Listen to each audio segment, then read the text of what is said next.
Who's the black private dick that's a sex machine to all the chicks? You damn right.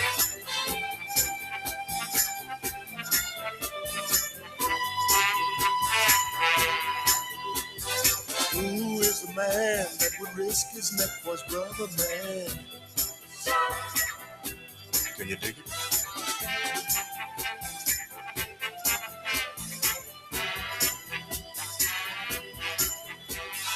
Who's the cat that won't cop out when there's danger all about? Right on. You see, this cat chef is a bad mother. Shut your mouth. What I'm talking about, Chef? He's a complicated man, but no one understands him but his woman. John Jack.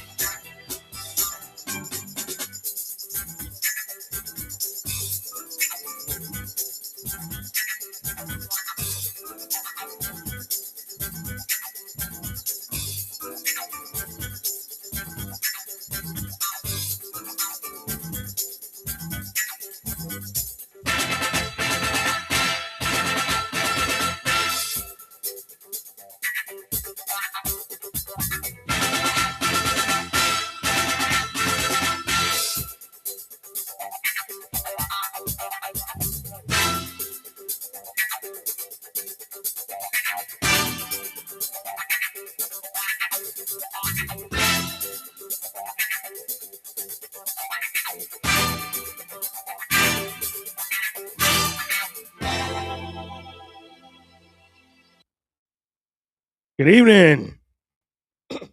I just thought I'd let that play out tonight. All the way through. Excuse me, I'm a little raspy today. But before I get into any of what we're going to get into tonight, the politics, the war, any of it, I want to say something first. And that is Happy Father's Day. Happy Father's Day, not to the deadbeats, not to the guys who made a kid and disappeared on him, to the real ones, the fathers who show up every single day, who go to work tired and still make it to the game, those who teach their sons how to be men and their daughters what a good man actually looks like, who protect their families and provide for them without ever asking for a parade. That's real fatherhood. That's leadership nobody gives you a medal for. To every father out there doing it right tonight. And I also want to say to those dads who may be raising someone else's kid, shout out and salute to you as well. You are included in this. If you're taking care of your kids, taking care of your wife, holding the family together, I want everyone to know that this show sees you and we honor you. So happy Father's Day, gentlemen. Now let's get to work.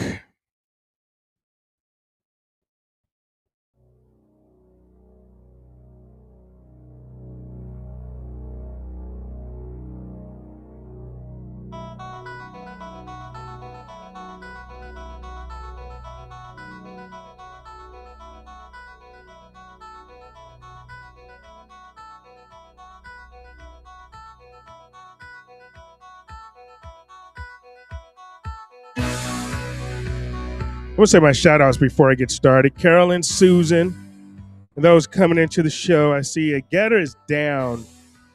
For some reason, I can no longer. I think it's a battle between Rumble and Getter. I think it's a battle because I can no longer live stream on Getter. I will have to start a live stream on Getter, which I probably could do. Matter of fact, I tell you what, let's just go ahead and create a live stream. Let me just go live on Getter. Boom. Let's do that. Let's see if we can make this happen over on Getter.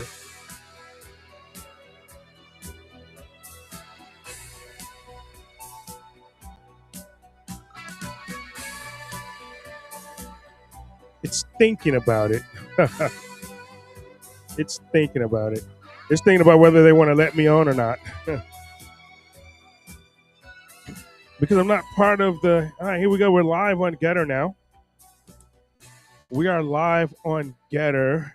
I had to just go live. I couldn't, I guess, go from Rumble straight to it or anything like that. So I just did a live on Getter. So we're live on Getter. So if you're tuning in on Getter, or for those that always tune in on Getter, we are up tonight. And we'll see what happens, right? The rest of the night. But thank you all for tuning in. I hope you all had a great week as well. But February 28th, I want you guys to mark that date. Mark that date, February 28th. And we've been marking that date here on the show since it began, because that was day one of Operation Epic Fury. That's the night President Donald J. Trump announced strikes on Iran in a Truth Social post at 2 a.m. No address to the nation, no public briefing to Congress.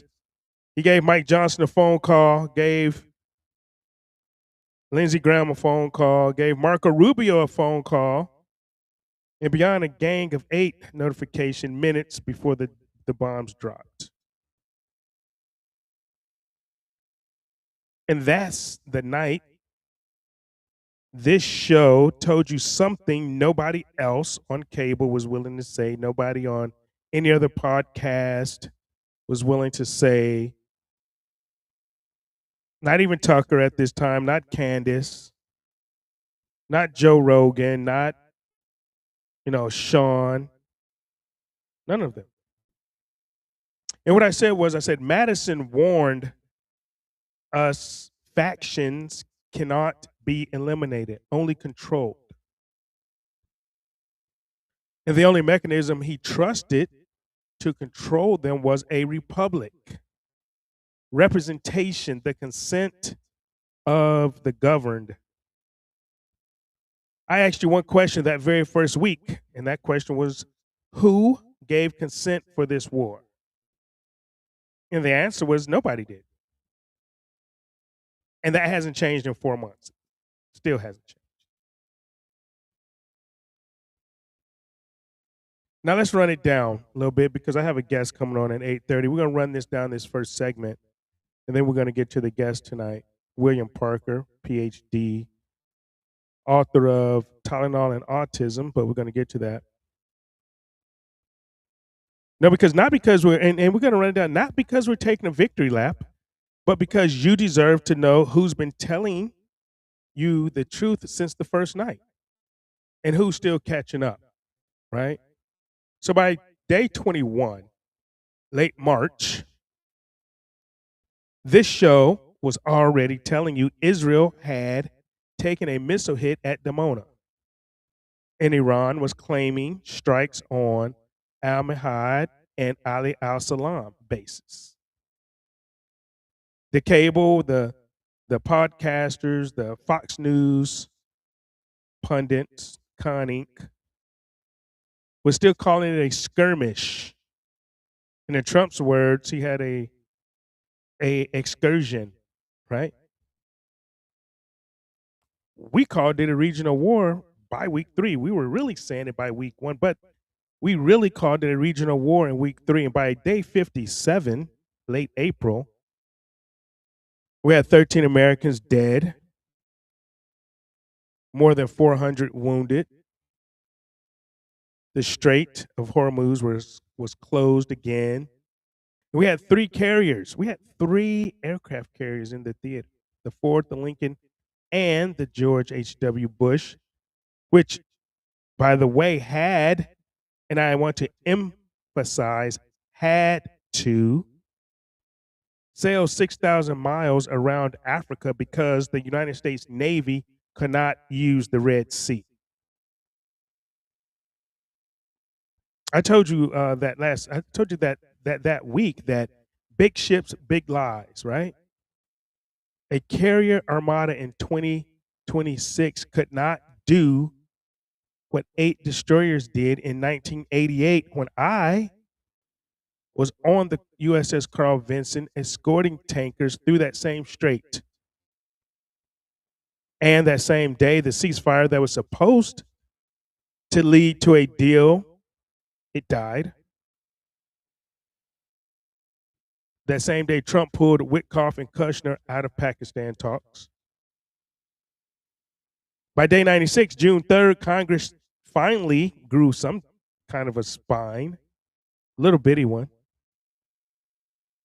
And the House passed a War Powers Resolution 215 to 208, trying to claw back the authority Article 1 of the US Constitution gives them, and that Trump bypassed in February. I told you then, you cannot argue the War Powers Act is unconstitutional while you're simultaneously using it to dodge a declaration of war you never asked Congress for. You have to pick one, Trump. You have to pick one. And now this week, Trump signs a memorandum of understanding with Iran. An MOU, IOU MOU is what I was calling it. 14 points, 60 days to get a final deal. Vance, Witkoff, Kushner. And anytime Witkoff and Kushner is there, nothing's going to happen but bad things. But they sent J.D. Vance back again, this time to Switzerland. They were all in Switzerland. This morning, sitting down with the Iranians, I think this was Saturday, the Qataris, the Pakistanis, at Bergenstock. And whilst they were sitting at the table, Iran reclosed the Strait of Hormuz on Saturday, saying that Israel violated the ceasefire in Lebanon, so the deal's off until that stops. The Pentagon says Iran doesn't actually control the strait enough to close it. Now, any idiot, right? If you've been watching anything, you could be watching Fox News. Okay, they're going to try to fluff it up. But the Pentagon says that Iran doesn't actually control the strait. Well, who does then? Because you know what? The shipping data says otherwise. There was an immediate, real impact, and it has been. So what does the President of the United States do this morning? And I think Trump be trying to set up Vance, I think, but what did he do this morning while his own vice president is in the room, right, trying to hold this together? This is why Trump did. I don't know why Trump didn't go. Trump's scared. He should have went. J.D. Vance can't sign anything. He's not the President of the United States. But I guess the president signed it and sent J.D. Vance. And in the room, while he was trying to hold this together, he calls into Fox. The guy is a freaking psychopath, I believe. I'm sorry. Not sorry. But who does this? He calls into Fox News while they're sitting at the table. Bro, stay off truth, stay off the phones.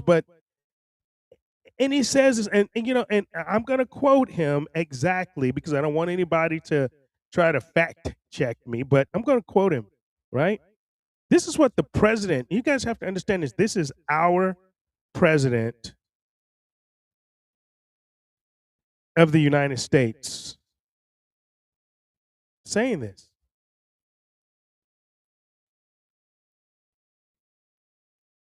You close it and you won't have a country. You won't even make it back to your country. And he said, you won't even make it back to your fucking country is actually what he said. Then he says, we might just take over the Strait of Hormuz ourselves if Iran won't make a deal. And if they don't fall in line, we'll collect the tolls and we'll be running it ourselves and we'll take 20% of the oil. My man, I mean, was this a Monday market manipulation phone call? Because that's what I think it was. Follow the money tomorrow morning. Follow the money. Let's see who makes billions off of this phone call. Because I need somebody to explain this to me. Or explain that to me, right? Explain that to me. How do you impose tolls on a waterway you don't control? And it's obvious we don't control the Strait of Hormuz. How do you threaten to take over a strait that, by your own Pentagon's admission prior, you can't currently secure enough to stop Iran from shutting it down whenever they feel like it.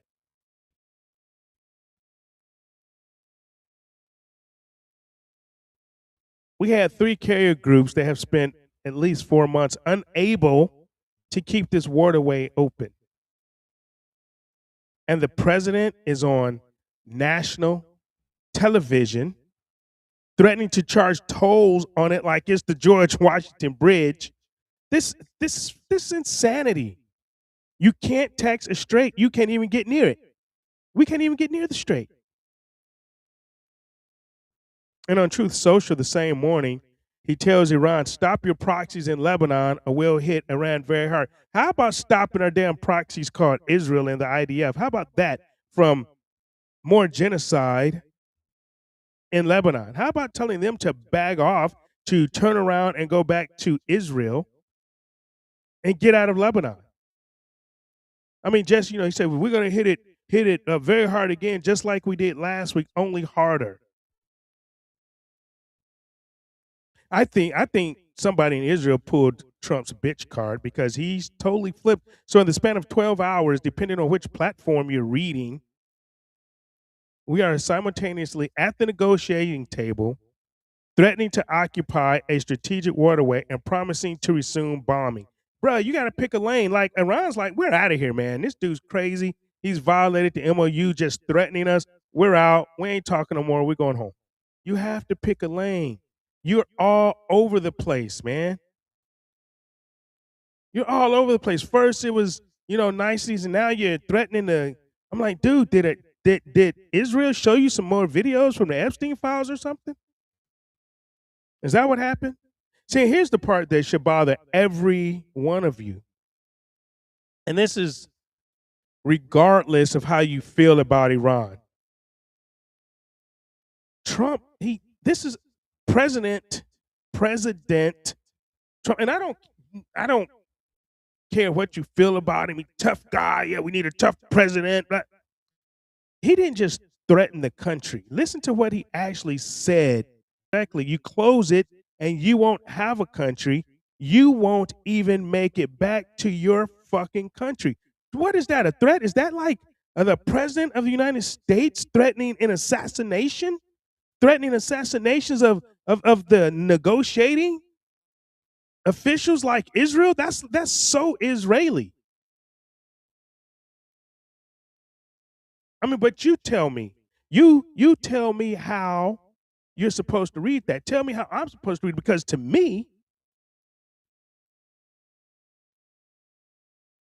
like I said, it sounds like the president of the United States is personally threatening the lives of foreign negotiators sitting across the table from our own vice president. This is the same place. I'm surprised they didn't blow it up there with J.D. Vance there and blame it on Iran. They blew up their own people in J.D. Vance. They want to get J.D. Vance. This is the same playbook that Israel run when they take out Iranian commanders. Same playbook. President Trump is threatening the same playbook that Israel uses. This is a terrible. This is a terrible look for America. Who would want to come to the negotiating table with America on anything? We don't need to assassinate our way to peace, Mr. President. We're the ones who's supposed to be better than that. I mean, these are bully tactics, and bully tactics aren't strength. It looks desperate. And what it looks like, basically, there's a sign that I guess you've run out of better ideas, maybe. You don't have any other ideas. You've been beat. You've lost. So we've said it since February 28th here on the Radical Republicans Live show. Watch what they sign, not what they say they sign. Did I not say I don't believe we're going to make it to Friday? Did I not say that last Sunday? Go back and view the tape. You can go back and view the tape. I said I don't believe that. I was reading something.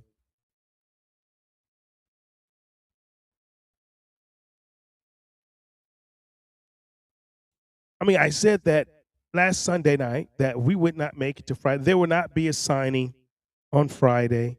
There will not be a signing because Israel won't allow it to happen, and we're not going to put them in their box. So while while people were clapping, taking these victory laps, but the MAGA was silent. The MAGA cult was silent this week.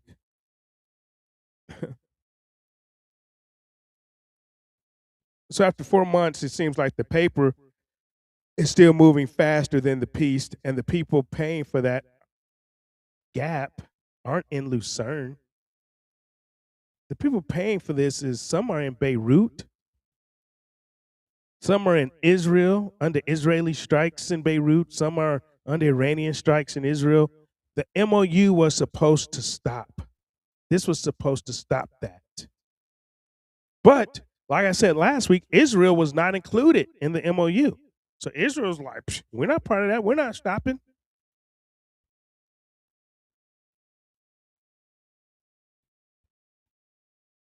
I mean, and some of them are the 13 American names that we've read on this show. I mean, it's different battlefields, but the same broken promise. The same broken promise. So we're not going to be done. We're not done. We're going to go deeper because this is where it gets uncomfortable for the people still kissing Trump's ring on cable news. So the receipt one, the generals that they fired in the middle of the war, you guys remember that? While American troops were dying in Operation Epic Fury, Hegseth purged senior military leadership, not after the war, not before it, but during it. C.Q. Brown, General C.Q. Brown,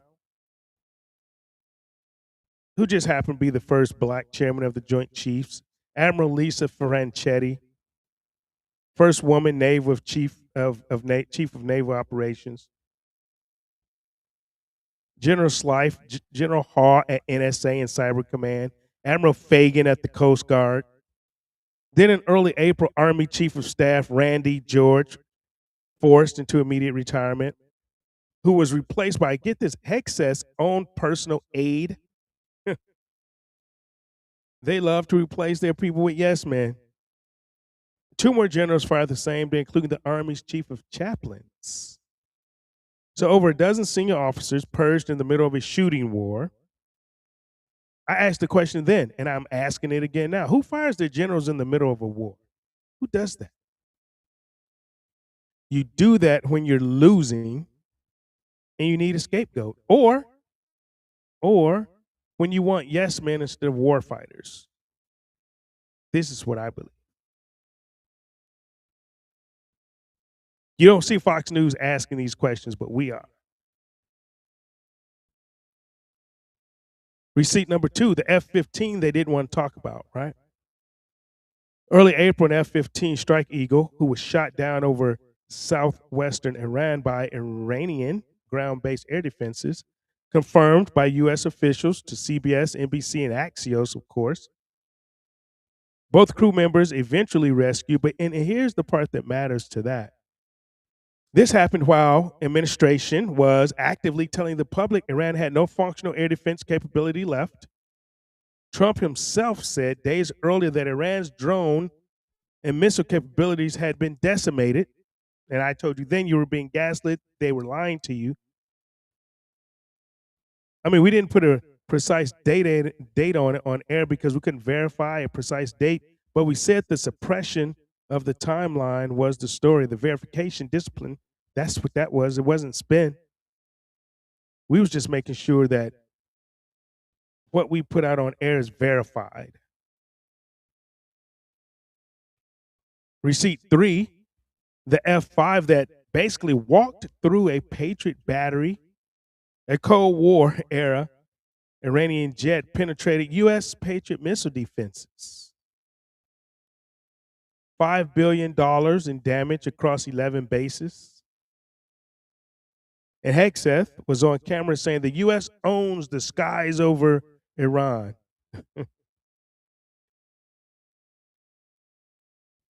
Republicans on Capitol Hill Republicans said they could not get straight answers out of the Pentagon. Satellite imagery of the strike preparation got suppressed. We ran that segment with the receipts while other shows were still sleeping on or still repeating, "We own the skies," verbatim of a Pentagon press release. But we told you what happened. We've never owned the skies over there. We owned the biggest planes, but owning the skies, didn't happen. So we go to receipt 4, the 50 aircraft lie. We refused to run. Iran claimed 50 U.S. aircraft destroyed across multiple bases. We checked it against CENTCOM before saying a word, and CENTCOM denied it flatly. That's why we didn't run it. We knew it. We knew it had happened. But over 8,000 combat sorties flown, 0 U.S. fighters shot down by Iran at that point, as per CENTCOM. We called that one for exactly what it was on air, Iranian information warfare. So, it's, hey, the fog of war. Do we trust Iran? News feed. So instead of running with the viral number, because it would have gotten clicks like most people, we're not a clickbait show. See, that's the difference between this show and people photoshopping CNN graphics to fake a downed pilot story. And receipt 5, guess what they won't do? They still won't name the pilot that was shot down over Iran. 2 crew, a pilot and a weapons systems officer, both eventually rescued. April 3rd. Trump called it an Easter miracle. Cable ran the story for about 48 hours and moved on. Here's what they didn't follow up on. It's now June, 2.5 months later, and the Pentagon has never released either man's name. And one had a hero of a story that Trump, they put out all the information of what happened. They just didn't name the name. They said, oh, well, it's to protect his family. The standard excuse, it's operational security and next of kin notification. Yeah, and that's real. That's legitimate for the first few weeks, right? We're out. War's over. We've won the war. Hold on, I gotta check something real quick. My guest, hold up.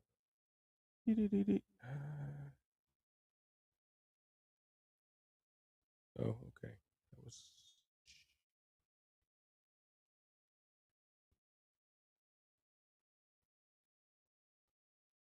Hold on, I'm gonna shoot this back. Yeah, and if you can hear me, William, I see you. I see you in the lab. I'll be with you in 1 second. We'll bring you on in a second. Guys, excited to be on the Radical Republicans live show. See, because I served for 27 years, I understand OPSEC, right? But weeks turn into months, and at some point, we're protecting the family. Stops explaining a silence this long. I said it back in April, and I'm saying it again right now. I call bullshit on that entire story. That was an operation gone wrong to try to take Iran's nuclear dust or the weapons grade uranium, right? Here it is for me. Either tell the people who flew that jet and who survived it, or tell them why you can't. But don't just go quiet and hope nobody's counting the days, because guess what? We're counting here at the Radical Republicans live show. That's receipt number 5. And let me be clear about something before we move on, because I'm not interested in giving anybody a pass here. You know how we roll here. Unscripted, uncensored, unfiltered, unapologetic truth. And always unedited. You can always go back and see what I say. But this war started on this president's order. Operation Epic Fury was Trump's go-ahead, Trump's call, and these 5 receipts are what that go-ahead actually produced. And we're not talking about 1 ounce of pressure off the commander-in-chief tonight. I'm not taking it. I'm not taking 1 ounce of pressure off the commander-in-chief. He owns this. he and I guess Hegseth, maybe Israel, Marco Rubio, but the president of the United States made the call. And he'll say he made the call until he want to throw somebody under the bus. Right? He's good at throwing people under the bus. But accountability doesn't stop at the top. It doesn't skip the man who executed it either. Pete Hegseth purged more than a dozen senior officers in the middle of a shooting war and still can't explain how a Cold War era jet just walked through a Patriot battery and killed Americans. And I'm calling for his immediate resignation as Secretary of Defense. And Admiral Brad Cooper, the CENTCOM commander who ordered this operation on February 28th to execute, the man responsible for the F-15 that went down with 2 crew the Pentagon still won't name, for the F-5 penetration, for the targeting failures we just walked through. I'm calling for his resignation as well. And this isn't about politics. Don't get it twisted. This is about a chain of command that owes the American people better than we just laid out. Fix it or stand down. That's the Navy I grew up in. That's the 27-year Navy that I served in, and the commander-in-chief that I served under. 5 receipts, every one confirmed by named officials or CENTCOM on the record, not vibes, not telegram rumors. While other outlets were either silent or actively running Pentagon talking points, unchallenged, by the way. This show was asking who fires generals during a war, why a 1960s jet beat a Patriot battery, and why 2 grown men still don't have their names 4 months later. And right now, that's 5 months. That's the record. Go clip it. Go fact check it. It holds. Go check the shows. So that's the rundown. So now I'm going to switch gears because this next conversation has nothing, absolutely nothing to do with foreign policy and everything to do with something a lot more personal a lot of you watching tonight may be suffering through and may know about.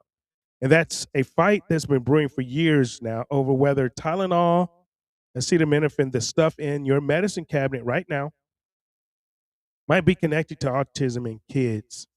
The medical establishment has mostly told you that's settled science. Case closed, nothing to see here. My next guest says it isn't settled at all. And you know, here on the Radical Republicans live show, we've never believed that it's been unsettled as far as that and vaccinations that are tied to autism, in our opinion.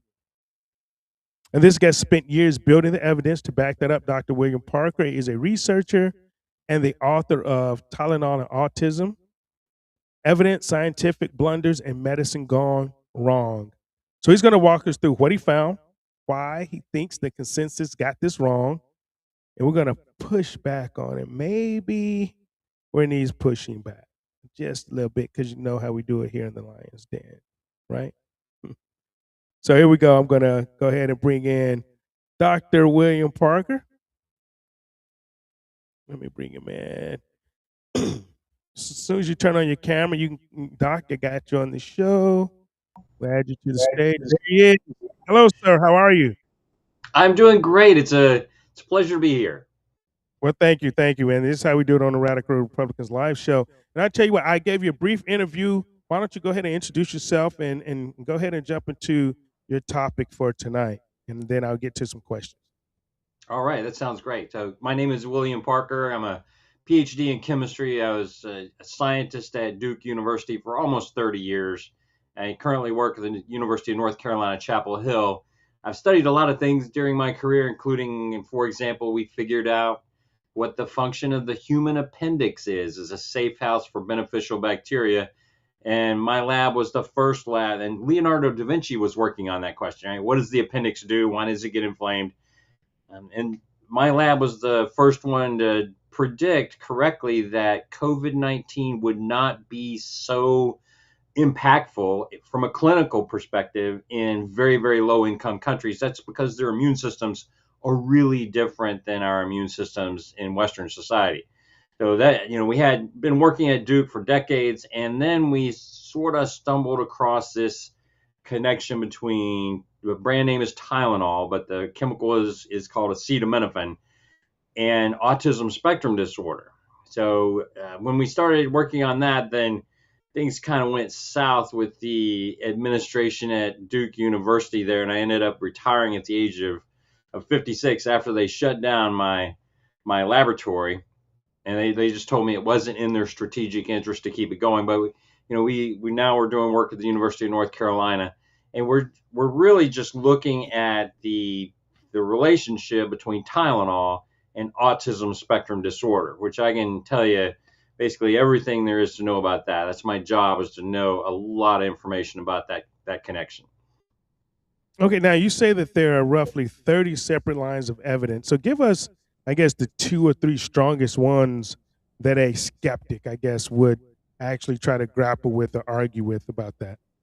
Well, so we always say, look, no piece of evidence by itself is conclusive. That's just not, it's usually not how science works. I mean, with a lot of this drug testing stuff these days, we think, oh, you need one incisive placebo-controlled blinded study. But some people are saying it might be possible with Tylenol, but it would be so hard. I mean, that's not. So I'll give you an example. So everybody knows, toxicologists, pharmacologists, even most doctors remember that every time you take some Tylenol, it doesn't matter if you're an adult, if you're 90 years old, or if you're 9 minutes old, or if you're a pregnant mom, if you take some Tylenol, some of that drug gets converted into a very toxic substance.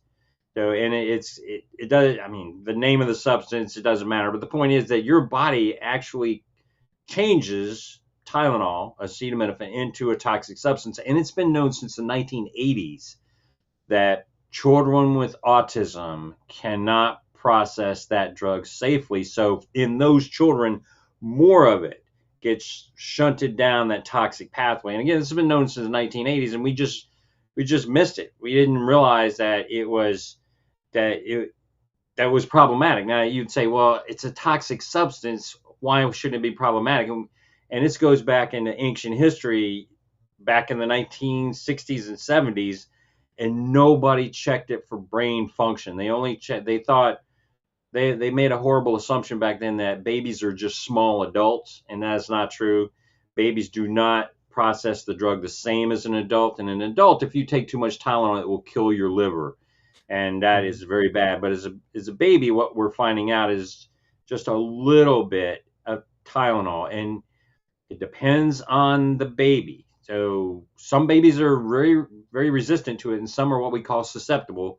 And it's those that are susceptible is the one that get autism spectrum disorder. So again, that's known since the 1980s that these babies are susceptible. So that's one line of evidence. And one of my favorite lines of evidence is that every veterinarian knows you cannot give a cat acetaminophen or Tylenol. You can't give a cat that drug because it will kill them. And the reason why it hurts them is because they're missing one of those.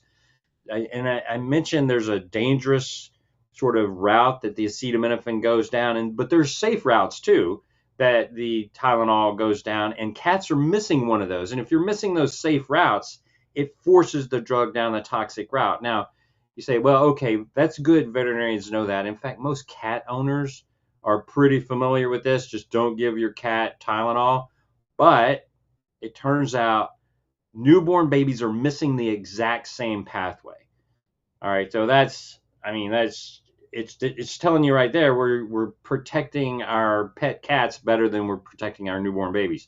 So there's a lot of other evidence we could talk about. And if you ask me to pick one, I say, well, we know it's super toxic in laboratory animals. I could talk about that, even at doses lower than what we give to babies. So it could never be approved today. But I don't think I would pick that one.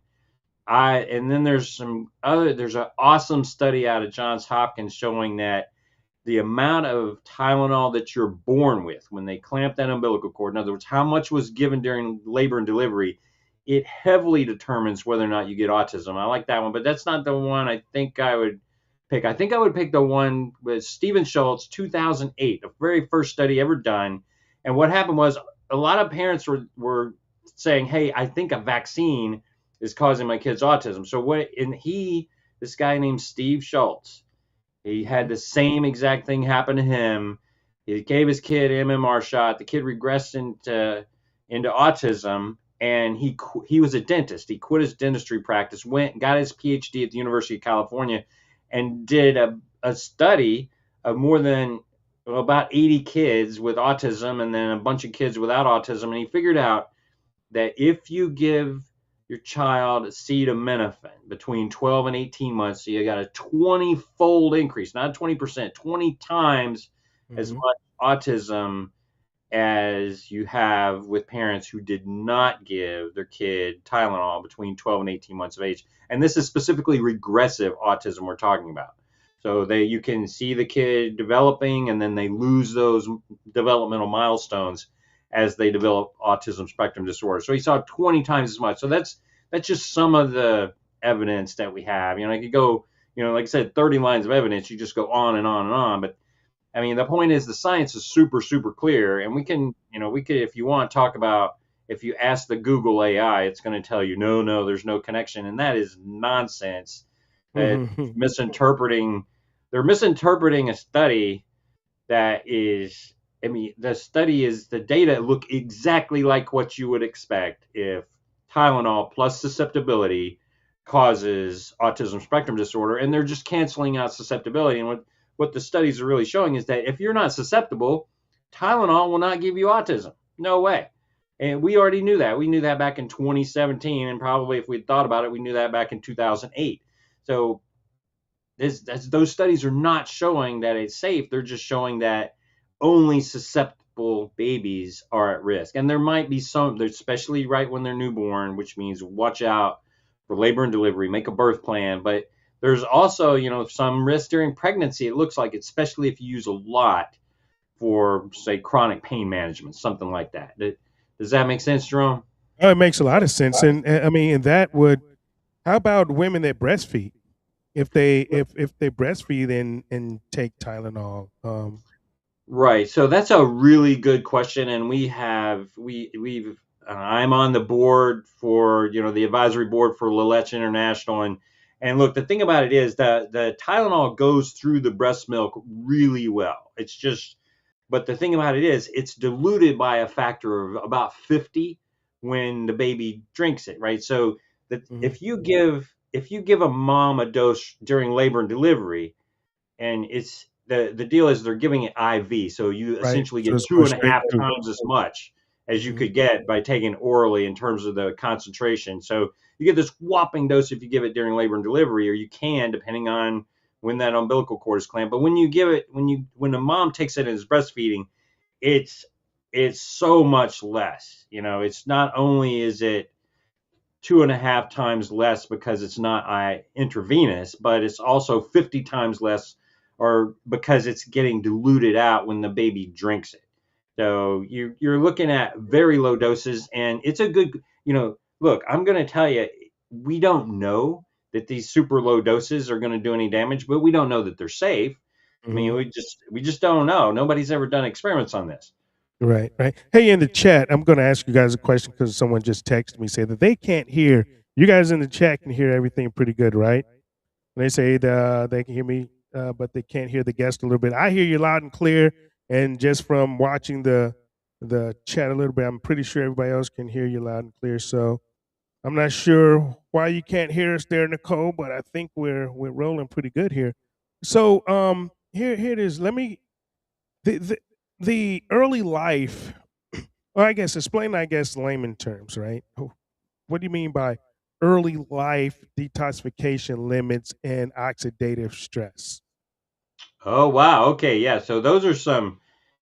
Yeah, all right. So let's talk about.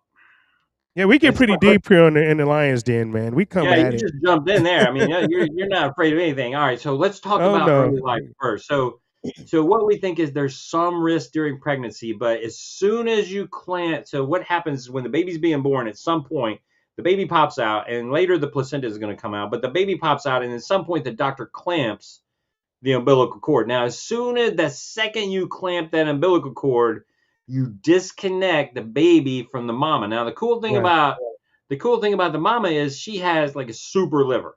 I mean, and by that I mean that liver is really good at digesting all kinds of weird, obnoxious chemicals that she might eat, right? That if you think about when our ancestors, were hunter gatherers, when they had to eat whatever they could find, so the liver is protecting that baby. But as soon as you clamp that umbilical cord, that mother, then a baby is on its own. Now, as long as the baby's just getting breast milk, technically the mother's liver is still protecting the baby, right? Still Because filtering everything's it, being right? processed. Yeah, Mhm. but if you put stuff directly into the baby, then like I said, the baby's liver is on its own. So when we mean early life, they're the most susceptible right at the time of birth. So if you took 1 million people and you line them up according to who is the safest with Tylenol and who's the least safest, all the people that are least safest would be a bunch of little tiny newborn babies, and that super sensitive period lasts probably about for 2 months. And then you would also get a bunch of children with autism, because the kids with autism, they're the ones who have the most problems metabolizing acetaminophen. So that's what we're talking about when we say the sensitive period or early life. And then you can still get regression to autism. I mean, Jerome, it's almost up to 6 years of age. So, and Right. there's even rare cases, super rare though. It's so rare, we probably shouldn't even talk about it in older people. But bottom line is that the usual time to regression into autism is within 3 or 4 years, the Right. median time. Yeah. So now what's about the oxidative stress? Well, the thing about it is, if you have no oxidative stress, when that acetaminophen Tylenol gets converted into that toxic chemical, your body just deals with it. It's like, hey, no, and just boom, just kills it just like that. But now if you are under oxidative stress, that means you can't deal with, that means you're having trouble dealing with stuff that's in your body. It's just your body's getting overwhelmed. And when that acetaminophen or Tylenol becomes toxic, your body can't handle it. And so then what happens is the acetaminophen, it binds to a protein in the cell, and it kills that protein. And then if you get enough of those dead protein, and I say dead protein, that's not, they're not, proteins can't die because they're not alive. Right. But you know what Right. I'm saying? It damages the protein. You get enough of that damage, and then the cell will die. And so there's studies in laboratory rats that go way back showing that if you give them Tylenol, it'll start killing brain cells, right? And so, why we're using this drug on babies is if you look at it from a scientific perspective, it just seems nuts. If you look at it historically, you say, wow, okay, there was a lot of marketing. We know when the marketing happened. We know what they were telling people. We pretty much know the story, Right. of how we switched from aspirin to Tylenol, and then there was massive Wasn't it? marketing. Wasn't it? If I remember correctly, because I have boys, but they're men now, so I'm kind of old. But wasn't there something that baby Tylenol got pulled off the shelves at one point or something like that? Yeah, so Do I there was remember a that correctly? yeah, so what happened initially was baby aspirin sort of it fell out of favor in the very early 1980s because they didn't like aspirin because it was connected with something called Reye's syndrome. But we can talk about that. That was a Oh, lot of okay, marketing there. right. And then there were a couple of cases of poisoning in the 1980s, and it was really temporary. Jerome, that was so temporary that Right. it didn't really make a difference in Tylenol consumption overall. I mean, there was just a massive increase through the 1990s, and it's still going on in some other countries. They're just now getting the marketing going, so they're just now seeing upticks in Tylenol use in those other countries. And it's not even called Tylenol there; it's called other products. Gotcha, gotcha. And they say that just over on Getter, they say the sound isn't working, but it looks like it's working over here to me. I think it's your sound, K9 girl. You having problems on Rumble and Getter, but anyway, I'm not sure on that. All right, so I guess one of the big counter arguments that I've heard as well is that um, the critics say that the women taking Tylenol in pregnancy are doing so because of fevers, infection, or pain, and those conditions, not the drug, may drive the Autism Association. So why do you think that's wrong, or is that wrong? Yeah, so that is definitely wrong, and I can tell you why that's wrong. There's a lot of reasons we know that's wrong. The so first of all, we don't know that taking Tylenol during pregnancy for fever or pain is bad or good. We just don't have enough data for that. What we do have enough data for is that if you take it a lot, so usually it's for chronic pain management. If you take it a You're lot, like then eating. You're like eating, eating. yeah, Yeah. yeah, yeah. So this Uh, is but it's like I said, right at time of birth, everything changes. So right now, everybody's focused on pregnancy, which I mean, even if we completely stop using Tylenol during pregnancy, you might only see a 7, 8, 10% drop in autism, and you might not even show up statistically. So, mhm. we need to look at the labor and delivery, the first couple of months of life, and Yeah, especially regression to autism. That's what's important. So, right. but back to your question. So they're saying, well, it's the reason for taking the Tylenol. Now, and if you ask parents, your kid regressed into autism, what do you think triggered it? The top three things they're going to say is vaccine, they're going to say Mhm. a fever, and they're going to say an infection. And all of those, the standard treatment is, of course, Tylenol. So the deal is that based on other evidence, we know that it's not those other the fever by itself doesn't cause autism. I mean, we would have seen pandemics of autism during the Great Flu pandemic, for example, and we could go down to developing countries, which there's a beautiful study down in Central America where they found no autism, and they were using Down syndrome as a baseline, which is super important. They said that in America we have much more autism than Down syndrome. Down syndrome is Mhm. genetic, so you can use that as sort of a benchmark. And then Right. in Central America, I think it was Central America, they found plenty of Down syndrome. They're looking at in schools for children with disabilities. They found deafness, blindness, but no autism. And then you go back to 1925 when autism was first discovered, 1943, and it was super rare, but they still had. And we can, there's again other lines of evidence that'll tell you that it was rare, and we can verify that it was rare back then. And Yeah, they right. had, I you're mean, right. just the statistics itself, on autism. I know, and the vaccines, right? When the mandatory vaccines start coming out, not the Tylenol per se, but I mean, just the statistics, and I think it was one in maybe 30, and now it's well well, it was one in like 10,000, 14,000. Now it's like one in 30, since the MMR, vaccine. I know those, don't quote me on those numbers, but it's roughly right around there, those numbers. And, I just started hearing about the Tylenol thing, pretty recently. And that's why I definitely want to bring you on the show while it was fresh in my mind and, and fresh on others' minds as well.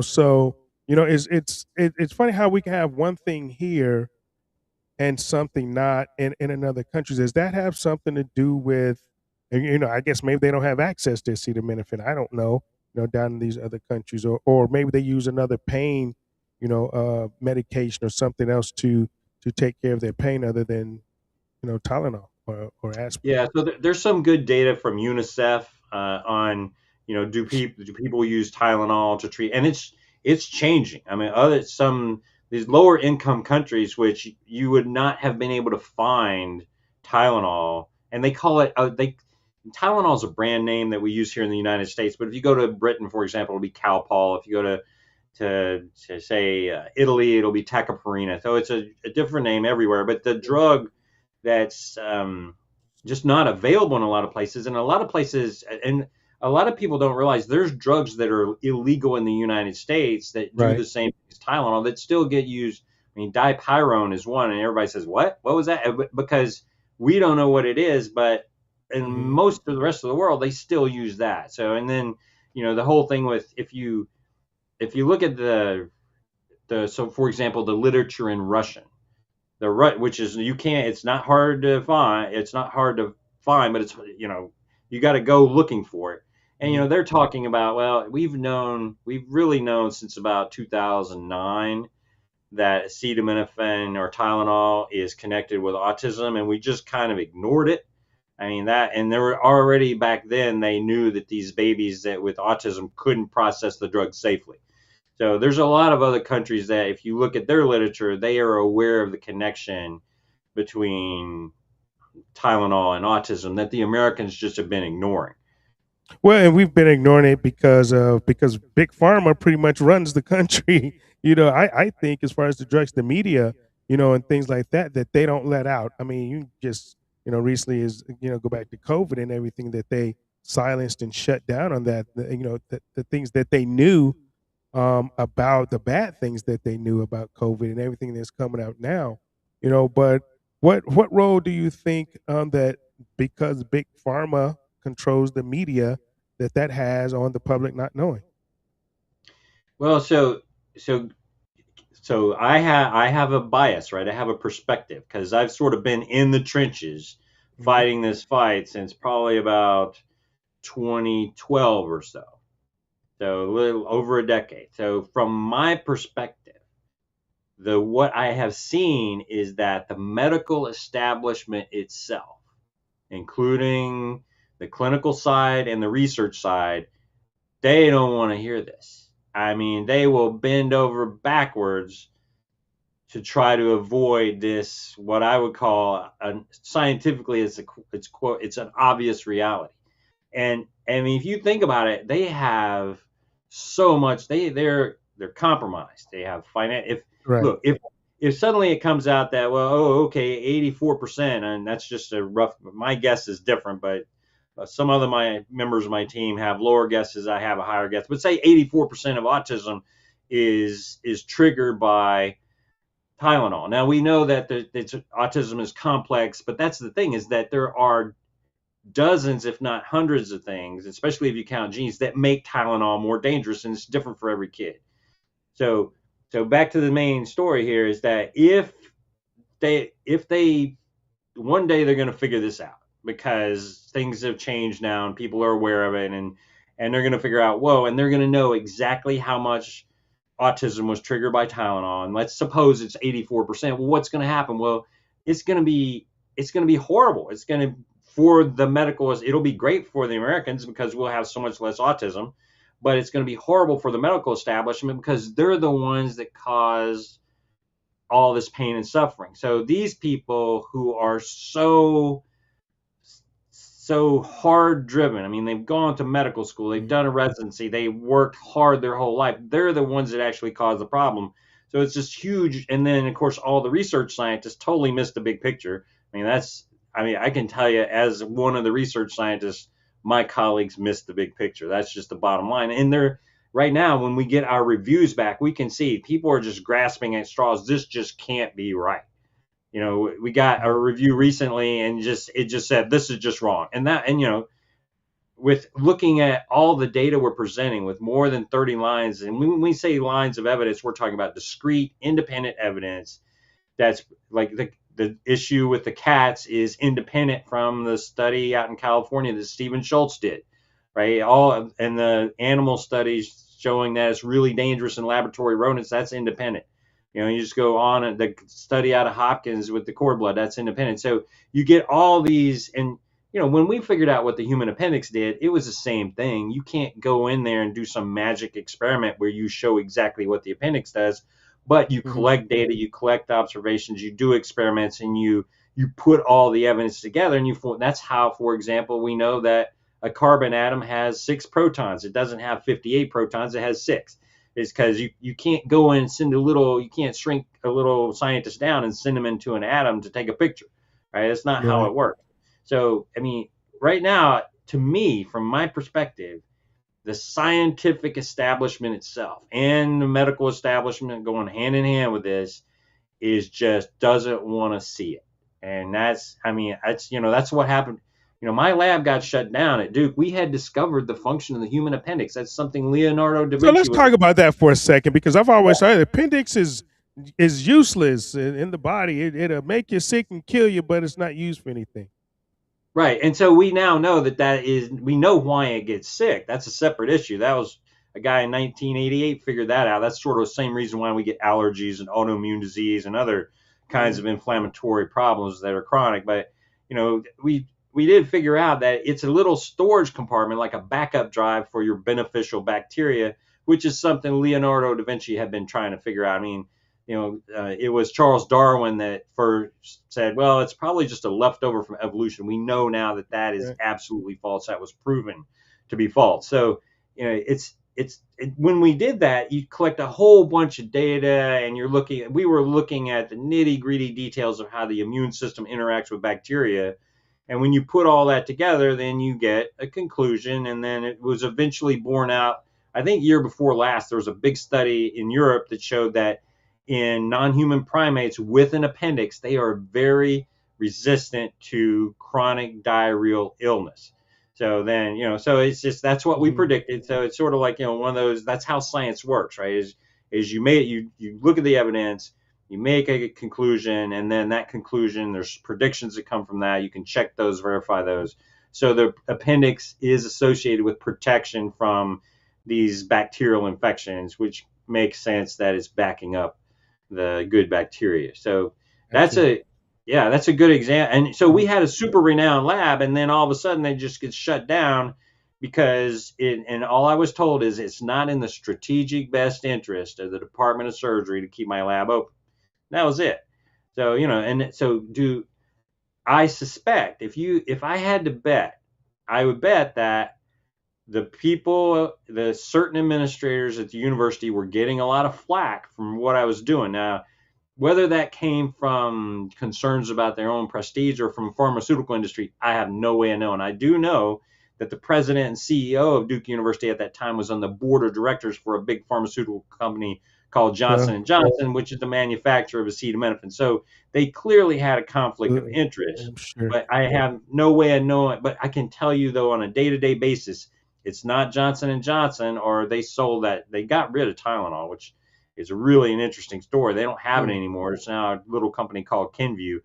But the bottom line is, it's day-to-day basis. It's the scientific community that's given us a hard time trying to move this forward. I got you. So when I guess in 2025, the White House, they started spotlighting the acetaminophen and autism in 2025. So did anything change when that took place, or what happened, after that? Well, so I think two really big things happened. One is, like I said, the science had been relatively clear since 2009. Probably been super clear since about 2014, when the first studies in laboratory animals came out showing, whoa, this is super toxic, much more so than anything else we're giving it's way beyond anything else that we're giving our babies. You give them just a couple of low doses, and you get permanent, long-term mental problems in these laboratory mice and in laboratory rats. So suddenly something that had been going on sort of under the scenes in the scientific community, suddenly everybody heard about it, right? And everybody's just like you. It's not your fault. People were still giving, because of the advertising, millions and millions of dollars, more than they even put into modern movies, was being put into this drug. Everybody believed it was safe. Everybody believed it was good. And suddenly now it was in the public consciousness. Whoa, there might be something wrong with this drug. So from now on, when somebody's child regresses into autism, they're going to think, whoa, okay, Tylenol was there. All right. So that was the end of that. Yeah. So that, number one, there's no more behind the scenes sneaking around. Nobody, we don't talk about it. No, it's never been in the media before. When, the individual that made that announcement, it's very, that's President Trump. He's very hard to ignore. So boom, that was super critical. It's now in the public consciousness. But then the unfortunate thing, the number two thing to happen, is that suddenly everybody got focused on pregnancy, and everybody got focused on this so-called sibling, quote unquote, sibling control study. And that is, it's touted as the most rigorous. It's touted as, the best study. And I would say, I'll use an analogy. It's almost as if we got the best picture we've ever gotten, built the biggest telescope and got the best picture at fine detail of a planet, say Saturn. But then we just decided, well, okay, this is the best picture we've ever had, and it must be made out of green cheese. All right, it's like, what? Wait a minute, this is the best picture we've ever got, but how do you know it's made out of green cheese? That doesn't make any sense. Right? Because, and this is exactly what's going on. This is we call it the super data from Sweden. It is the best data that we've ever seen. It tells us exactly what's going on, and they're interpreting it as the babies are safe, and that is not what that data shows. And if you explain the situation to a sophomore at college and a statistics major, they'll understand exactly what the problem is. This is not rocket science. You don't need to be an aerospace engineer to figure this one out. You need some education in statistics, and I can explain to you the problem if you want. I'll take just a couple minutes, Yeah, but go for it. We have time. Go for it. Yeah. all right. So here's the deal. So you got a bunch of babies that are, well, keep in mind you're only looking at pregnancy, so risk is lower to start with. So don't think about the babies right now, because the Hawkins study shows the risk goes way up. It's much, much greater than what you see in pregnancy. So you can't. What I'm going to describe to you is a kind of statistical, magical kind of manipulation, and magic is not the right word. It's you're just making something, but you can't do that if you're Right. looking at data from later on, because the risk is so much greater. So during pregnancy, though, this will work. So you take a bunch of pregnant women who've used a lot of Tylenol, and they will have about a 70% increased risk of having a child with autism. And then there's a study out of Taiwan now. They also have an increased risk of having a child with brain cancer. It's really sad. So anyway, Wow. it's definitely affecting the brain. So you get a 70% increased risk of having a child with autism. That's not even double the risk. So still 70%. I mean, the mother needs to be warned in advance. Look, if you need Tylenol for chronic pain management, you need to know about this. Right. So then what they do is they adjust for what they call confounding factors. And it goes back to a question you asked me earlier. You said, well, how do you know it's not the fever and the pain? Well, it's because we've always had fever and pain, but we didn't always have autism, right? So, Right. and plus all the other studies that I've been talking about, like just why should giving it during the labor and delivery, and the only reason they're doing that is to spare the mother from opioids later. It's not for fever or for pain, and yet that's still associated with autism. So anyway, we're back to our pregnant women now.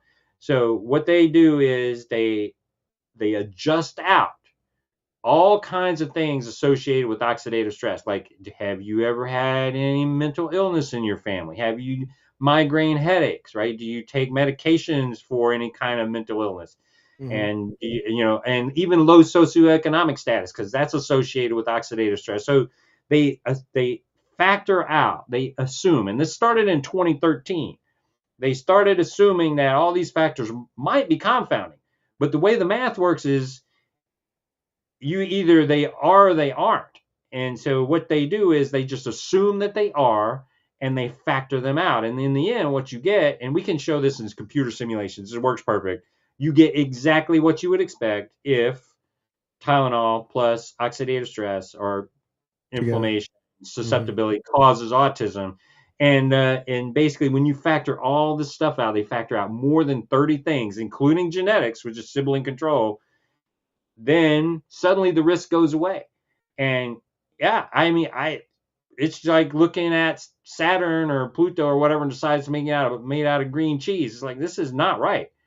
Right. This is just a simple mistake. In statistics terms, you cannot assume that you can't treat variables that interact. And we know that Tylenol interacts with oxidative stress. We can, it's been known since the 1950s. If you can't process the drug safely, it gets more toxic. So then, if you assume that's a confounding factor and just subtract it out, boom, then you're left with, oh, it's perfectly safe, which is in statistical terms. Yeah, as a scientist, you would say, well, that's just not correct. But of course, that's, this is a horrible, horrible thing. And if we talk for an hour, which we could do, if we talk for an hour, 12 more American babies will now have autism just because of Tylenol. So based on that many. Wow. So your data, is it more prevalent in male babies or female babies, or? Yeah, so it's more underdiagnosed in females because, and diagnosis that'll happen usually in early childhood, but it's underdiagnosed more in females, probably because they're better able to compensate and cover up symptoms. But it's much more prevalent in males, and we see that there's 4 different laboratories that have used animal models, laboratory animal research, to show that the males are more sensitive to Tylenol than the females are, and that's what we see with autism. That's one of the lines of evidence which I haven't mentioned yet, is that the drug is, and there's reasons for that. I mean, Margaret McCarthy, who's chair of pharmacology at the University of Maryland, has been working on this for years and looking at why are males more sensitive. And her thinking is it has something to do with how Tylenol interacts with the brain. Now, people don't realize Tylenol looks like a simple chemical, but it is a chemical. It's a coal tar derivative, and it makes big changes in the brain, right? It prevents fevers, which means it's affecting the hypothalamus, and it blocks pain, through the same kind of pathways that marijuana uses to affect pain. So there's a lot going on with Tylenol when it gets inside your body, and the babies, especially the male babies, just have more difficulty processing the drug than the female babies, is what it boils down to. And again, we see this in laboratory animals in 4 different labs.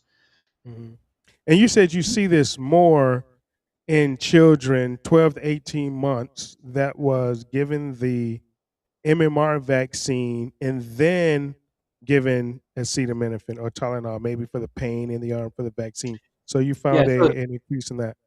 Yeah, so the way that Schultz did that study is he was really asking the question, is it the vaccine or is it, the Tylenol? And of course, we can look at the cord blood study, and then there's no, which that's the amount the mother was given during labor and delivery, and say, well, the vaccine's not even there for that. But Schultz specifically was only looking at regression.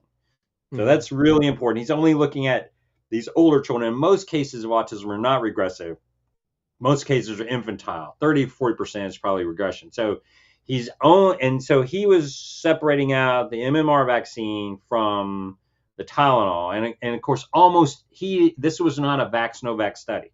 Almost all of his children, I think except for one in his study, were vaccinated with the MMR vaccine. So he's really looking at, did you give them Tylenol with the vaccine? Not did you get the vaccine. And what he found was whether you gave them, so everybody got the vaccine, but the big difference was, did you give them Tylenol with the vaccine? With the vaccine, right. Exactly. And normally that's what they do. I mean, because I remember, my, boys, or, if they have some soreness, give them Tylenol, or something like that, right?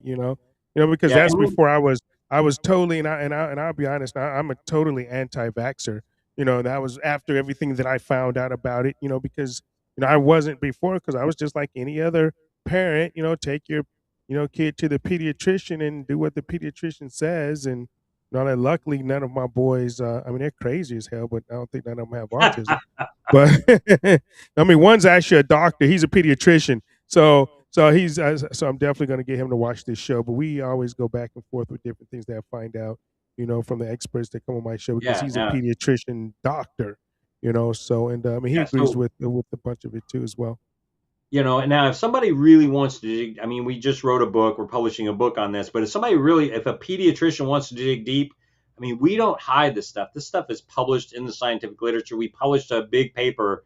It's been viewed almost 150,000 times in the Korean Pediatrician Society's journal. So, that's a good one. We published it. And I'm gonna put this on. This is his book here, Thailand on Autism. You can find it on Amazon. This is what I just put it up on. So that's the name of it. Yeah. And so basically anybody can go look at all those 32 lines of evidence if they want to, right? And the problem is, that the way the human brain works, right, Jerome, is that most things we just make a snap judgment on. That's how our brain works. We make these snap judgments, and we just say, oh, that's crazy, and we forget it. And it does sound crazy. It sounds crazy that the world's most popular drug is causing the world's most prevalent, neurological problem in babies and children. So it's like, wow, that just sounds crazy. So then it's tempting for us just to dismiss it out of hand. I mean, I'll give you a great example. So there was a woman in Bauer. She's still active, still working in the field. And she said, hey, people are giving a lot of Tylenol with circumcision. So maybe circumcision is going to be associated with autism. Somebody should look at this. And then A couple of Danish guys did it, and they're like, holy smokes, there's twice as much infantile autism. Now, this is the other kind of autism. There's twice as much infantile autism with circumcision. And what's happening is usually, and I'm told 99% of the time, they give the Tylenol in the hospital, but then they send the parents home and say, give them more Tylenol if they're uncomfortable. Right. So you're getting a bunch of Right. doses at the worst time in life to get these doses. And so all the doctors that I've talked with, they saw that study and they just said, that's ridiculous. That's crazy. There's no way cutting off a bit of skin is going to cause autism. The stupidest thing I ever heard. And they just ignored it. Right. Yeah. And it makes, I mean, this is what our brains do. If it sounds too crazy to be true, we don't even really think about it. We won't look at those 32 lines of evidence. Mm-hmm. But I mean, I was talking to about 800 physicians at a conference, and they all got it. They all got it because they let me go through the evidence with them, and they're like, whoa, that was an eye opener. Now, I'm not a vaccine expert, right? I don't know. There's issues with cost benefit analysis, right? Of how much disease does a vaccine prevent versus what is it actually doing to the body. And you may as well ask me about, aerospace engineering. I am not trained in that. I am trained in biophysics and immunology, and I work with toxicologists and pharmacologists on my team and neuroscientists, but I don't know anything about vaccination. But we do know that this drug is specific for autism spectrum disorder. It's sort of just the same as alcohol and fetal alcohol spectrum disorder, right? So you've got a simple drug, alcohol. Alcohol blocks fever, it blocks pain, does same things that Tylenol does. And now here's the crazy part. Alcohol is also converted into a toxic substance when it gets in the body. People think alcohol is toxic. It is not toxic, but your body converts it into what's called an aldehyde. And then the Tylenol gets converted into what's called a quinonamine. Now, those are two different aldehydes, and quinonamines are two different toxins. One's from alcohol, one's from Tylenol, but they're both both the same type of toxin. All right, it's called an electrophile toxin, if from the organic chemistry perspective. But anyway, the bottom line is both of these simple drugs are causing a spectrum disorder. So, it's so clear as to what's going on that from a scientific perspective, I mean, we say that we're confident with no reasonable doubt because there's so much evidence pointing at this. I mean, we don't say beyond reasonable doubt because scientifically that doesn't mean anything. That's just rhetorical. But anyway, we don't have any reasonable doubt about this.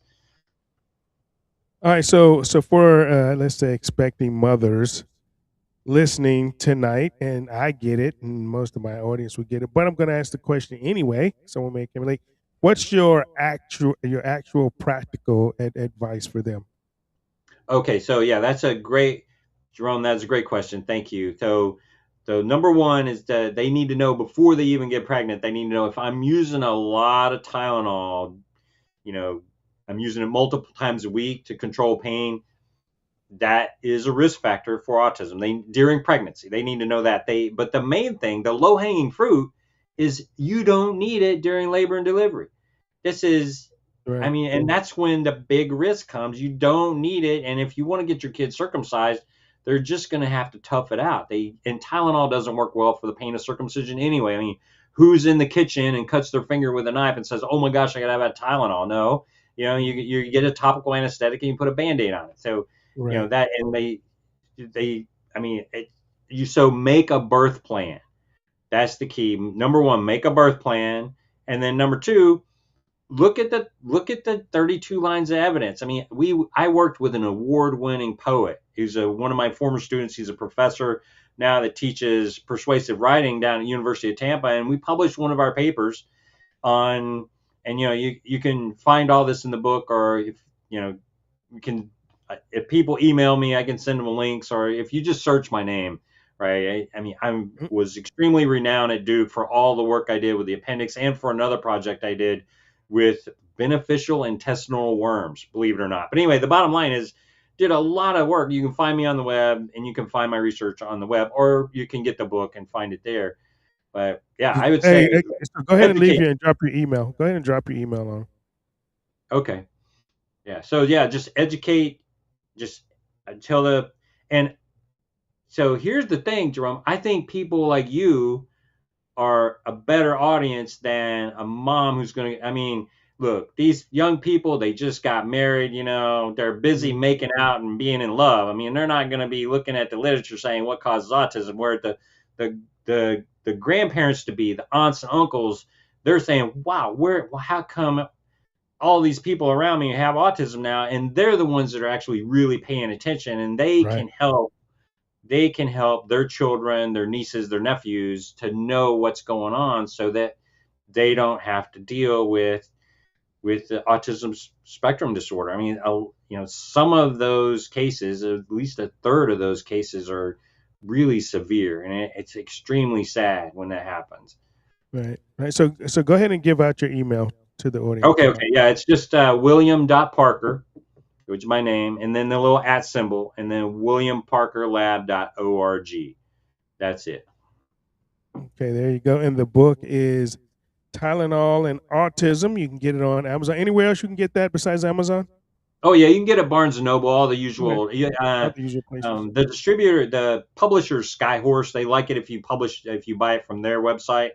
But so you can, if you want to support Skyhorse, and they publish a lot of important books, you can buy it from their website, or you can get it from Amazon or Barnes and Noble, whatever your favorite. Some people don't like buying from Amazon, but you can get it from your favorite vendor, no price. It's let's just say it's been spread around a lot. It's around. That book is around.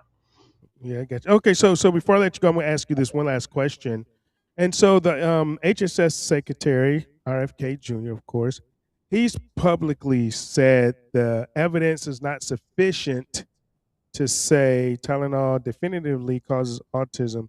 So while still calling it very suggestive and recommending caution, uh, what do you say to that aspect of it? Because let's say Trump's own or our, whatever you want to call it, HHS secretary won't go as far as you do.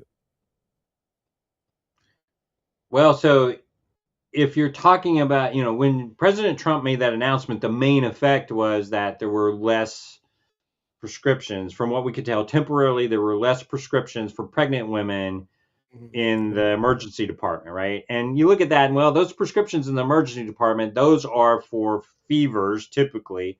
You don't get a prescription for Tylenol for chronic pain in an emergency department, right? So we don't even think that's going to make a difference. Based on everything we know, that's essentially irrelevant, right? But then if you Right. look at the labor and delivery, you look at the then from a scientific perspective, from our research team, it's like this is a no-brainer, and people, history will show who's correct. That's the beautiful thing about science. Eventually, this is going to come out, and Mm-hmm. it's somebody. It's I think when somebody looks at the body of evidence Right. objectively, they'll make the same conclusion we have. Yeah. Yeah. I agree. I'm with you 100% on that. Well, Doc, thank you so much for coming into the Lions Den, answering some questions here on the show. We appreciate you coming in. You're welcome back anytime. Anyone Thank you. anyone that ventures into the Lions Den is welcome back. So yeah, we appreciate you, and maybe we get some more information, or you have some more information. Hit me up, let me know, and we'll bring you back on. All right, thank you very much, Jerome. And yeah, I think it's it's really important to understand that when President Trump made that announcement, now more than 30 papers have been published in big journals, but Good. they're all saying the same thing. They're all dependent on this one wacky analysis, this so-called sibling control study. I mean, there's Mhm. one exception, which it's misguided for a completely different reason that is not even worth mentioning. But 33 out of 34 are all dependent on one thing. That's like if you took all those 32 lines of evidence and you just focused on one and then you Right. misinterpreted You it. That's misinterpret exactly it. what you're looking at. Got Yeah. you. You're not So, looking at the total. You're not looking at the total sum of evidence for sure. I yeah. got you. All right. Well, thank you. Thank you for having me, Jerome. It's Well, been a thank you. pleasure. Thank you for the information, man. We loved it because, like I say, I have a new grandbaby and other people in here. They're going to have grandkids. They have kids. So this is great information. We appreciate Thank it. you, sir. Thank you Okay, very William. much. We'll talk to you next time. Okay, bye bye. Bye bye. There you go. Dr. William Parker. Appreciate that, man. That's huge. Huge information for you if you're newly grandparent like myself, or soon to be, or aunt, uncle, or whatever you want to call it. You know, it's right there. So, I mean, but we all know that these pharmaceutical companies and these drugs, they're not meant for a lot of this stuff. It's just not meant for human consumption. I honestly, man, I will suffer in pain before I even take any pain medication, and that may be, some ibuprofen or something, something that'll destroy my liver or something. But I hardly ever take any medication at all. I mean, I go to the doctor, and for my annual physical or annual visit or whatever, and they say you're not taking. I'm like, almost 60. It'll be 60 in a few days. Damn, man. Anyway, I just got depressed. No, I'm teasing. They say, hey, you're not on any medication. Like that's supposed to be the thing, right? You're 59, about to be 60 years old. You have to be on some type of medication. It almost seems like that they're, not my doctor now, but let's say if I, you know, because he knows I've been with the same doctor now for like 6 years. But like the new doctors, or even if I go in for the physical, and there's a new nurse and she's looking at the chart, taking the vitals. You're not taking any medication? No, don't need to, you know. So but they expect you to, and so this is, all of this. They have studies on all of this stuff. Like they had studies on the COVID. They had studies, and I'm glad. What's the name? Tulsi is it dropped the bomb on that stuff, but I still need to see some people go to prison. I still need to see people go to jail and everything. So, I'm gonna I always do this because I know some people are on Rumble, right now, and you may have to have the link and all of this good stuff. But I'm gonna put this I'm gonna put this link in the queue. If anybody can or will want to call in or whatever on the call in line. The call in line is open. We can talk about anything you want, and you can try that. But I think you have to be on Rumble. Rumble is getting kind of strict. I think that's one thing why I can't like go live on Getter anymore from Rumble, because I used to be able to do that, and just give them my stream key or whatever. But for some reason, I think it's blocked now. So I don't know.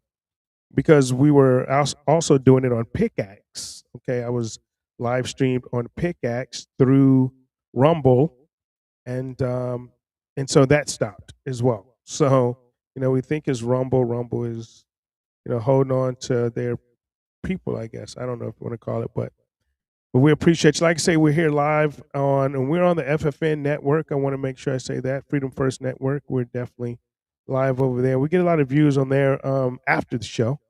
We get some during the show, but mostly on my Patreon. I appreciate you guys tuning in.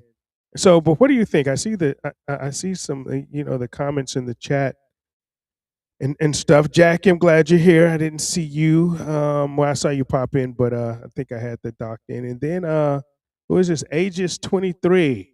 Hello. Thank you for the Happy Father's Day. We appreciate it. But I will get in next week. All right, Jamie says he's going to come on. Well, next week I'm not going to have a show. Let me tell you now. I'm on vacation. I'll be in Texas next week. So I might just run this show again, maybe next week for those who maybe missed it. But it won't be a live show next week because I am going to be at my son's, Dr. Bell's, his fellowship graduation. He's graduating his fellowship in Texas next week. So that's where I will be. Me and the missus will be down there celebrating with him for the week. So I'm going to take the week off. I might just leave my phone off too. You might, you know, like, you might just have to get some information elsewhere next week. I don't think I'm going to post on Facebook. I'm not going to post on Twitter or nothing. I think I'm just gonna really, really, really take a vacation and just detach from all of it because it's just all bullshit. Anyway, everything that's going on with Trump. I mean, the major flip flop, man. Does it make sense? Make it make sense, man. Right? Make it make sense. Thank you, Susan. I appreciate that. Make it make sense. I mean, because it just doesn't. You know, it doesn't. I mean, the post, man, that he put is just, on truth. I got it somewhere, man. Maybe I can find it, but it just doesn't make sense, to do that as the president of the United States, man. I mean, and what he said, I mean, on a phone call. I mean, on a phone call to Fox News. It just makes zero sense. And I think he may be losing his mind or something. I think maybe it may be time for the 25th Amendment. People hate when I talk about that. People that still, I do not want the president of the United States to fail. So don't get me wrong, but he's failing on his own. You know what I mean? He's failing on his own. I mean, because you've only if you go back, I mean, it's like, talking about there'll be no tolls on the Hormuz Strait for 60 days. And then if they only tolls unless they are imposed by and for the United States. I'm like, my man, you could render as guardian angel of the world. Just all of this shit, man. You know? I don't know my Apple account password. Oh, Nicole. Oh well, I hear you. Um, she can't get on, but I mean, but when you say stuff like that, I mean, yeah, I understand you want to, you know, promote a strong, person. I mean, but you're like on the verge of like like a psychopath person. Back and forth. You see one interview, you're cool. With Iran, then I'm just gonna blow them up because they won't give me the oil. And I'm like, my man, you can't go take their oil. And and people, they keep saying, oh well, blah, we can do it. No, we can't. No, we can't because if we could have done it, we would have done it already. That's the part the cult don't understand. They don't understand that if we could have gone and taken the oil, we would have done it. We would have done it. We can't even operate in the Strait of Hormuz without the fear of being blown out of the water. That's why our ships were 600 miles plus away. Away, you know. So I mean, it. We just have to take this L, man. I mean, sometimes you just have to take the L. Trump has to take the L. I told you guys in the beginning, that I played the clip. I mean, he messed up. Him and Netanyahu and Hegseth, they screwed up from the beginning. They didn't do their homework. And now I think he's just looking for a way out. He can't find a way out. Israel won't let him out. He tried to take a way out, tried to take the highway. Israel won't let him out, and Israel's not going to let him out. He owes them too much money. They have too much information on his friends. Maybe, and I've said this in the beginning. They may not have anything on Trump, but they have stuff on his family. They have stuff on his friends. And he said it before. Well, if the Epstein files came out, a lot of people would get hurt. A lot of my friends would get hurt. Hey, well, okay, let them get hurt, bro. Let them get hurt. I mean, thank you, Susan. Thank you. I appreciate that. She said, well, you said it was all going to happen. Just like it did. Just like it did. Watch the shows from February 28th, right? You can go back. I was the only one that went out on a limb. I mean, I understand because I understand the playbook, and I understand who we're dealing with, the people. I understand the region because I've been there. I was actually probably the last naval vessel or crew to actually in a combat situation to patrol the strait and take tankers through.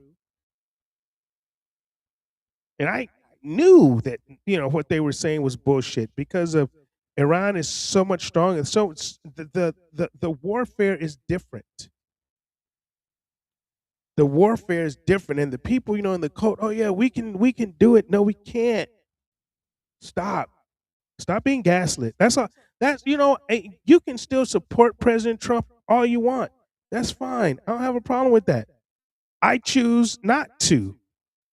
And I choose not to because he went against what he ran on. I voted for him 6 times and he went totally 180 against it. Right?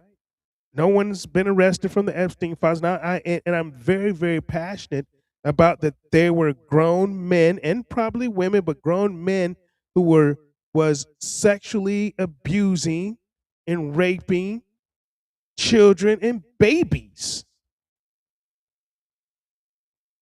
Everyone should want that list to come up because everyone should want to see them hang by their necks until dead, and that'll probably get taken off YouTube.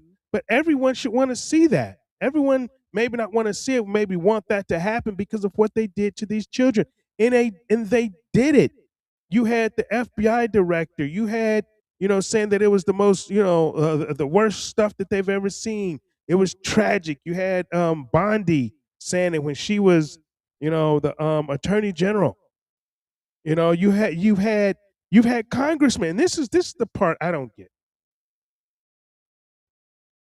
Because Lord knows, and unless I was gonna get sued for some reason, they may, because I know a bunch of this stuff is but they passed a law to release this and release the names. But these congressmen and women said that they've seen this stuff unredacted. They've seen it unredacted. They've seen the names. They've seen the evidence. They've seen the crime.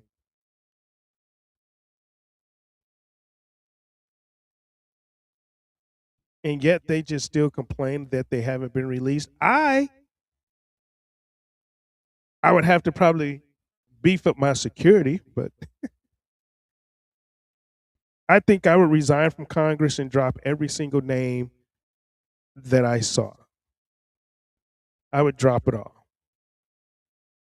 I would drop it all so they can't do it again.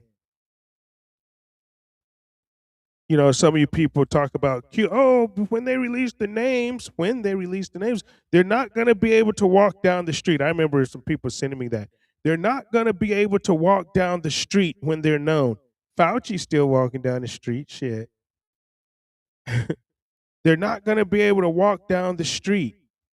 But the names aren't being released. They won't release the names. But I would make sure that these people could never, ever, ever show their faces in the light of day again. Yeah, I'll probably be killed for it. Unalived, I guess I have to say, right? Or whatever.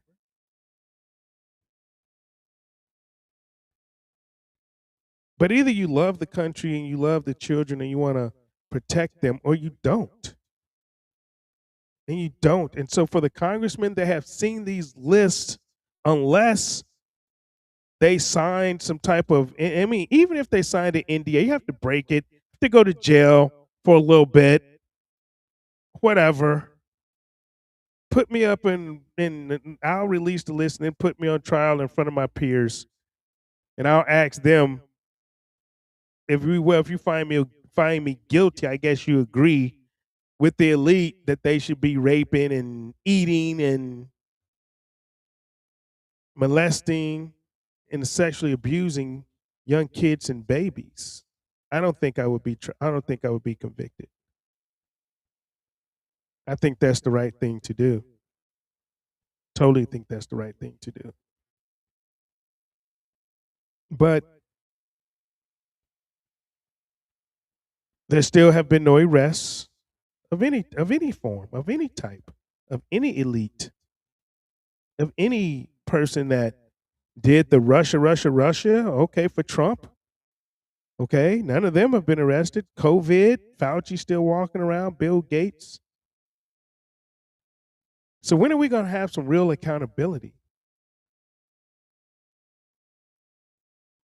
I think that's probably why God said, "Nah, man, you can't win. They're gonna kill your ass. No, I think you better lose this, or I don't want you to die yet."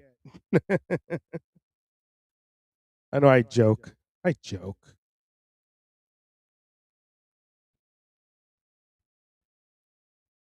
I mean, no, but this is the only show that, dare I say, went out on a limb, going on a limb to just tell you the truth, everything, how it's gonna happen, how it's gonna play out, when it's gonna play out. Go back and look at the dates. Go back and look at Facebook posts. Go back and look at the shows. Been the only one. But that's what you get here. That's what you get here on the Radical Republican Live show. Every Sunday night, 8 p.m. Eastern Standard Time, unless I am on vacation like I'm going to be next week. Next week.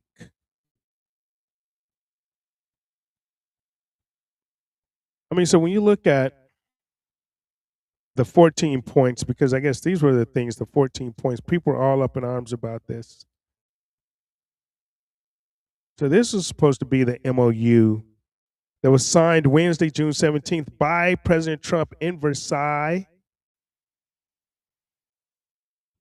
by Peshkian, or whatever how you say that, in Tehran, Pakistan's prime minister's mediator co-signer. So this is the official readout, and we're going to go by this, these last 15 minutes of the show, just in case you haven't. I'm going to paraphrase point by point here.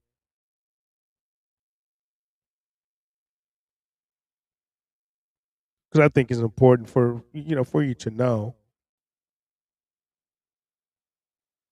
And so number one, and here's the thing too. Number one was permanent ceasefire all fronts, including Lebanon. So I'm going to read this, then I'm going to tell you why I had an issue with this.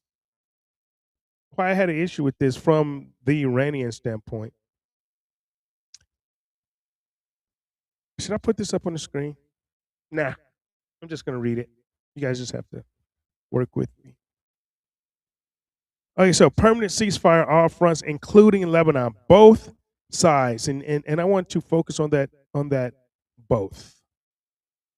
Both sides declare immediate permanent end to military operations everywhere, including Lebanon, and pledge not to initiate war or use force against each other again. Trump broke that today, while guaranteeing Lebanon's territorial integrity and sovereignty. So the problem I have with this is we've never been at war with Lebanon, the United States. It's been the United States and Iran, Israel, and everybody else in the fucking Middle East.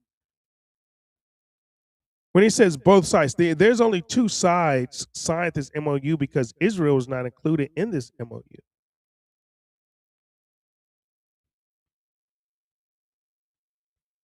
Both sides declare immediate permanent end. Okay, well, both sides would be the U.S. and Iran. This does not include Israel.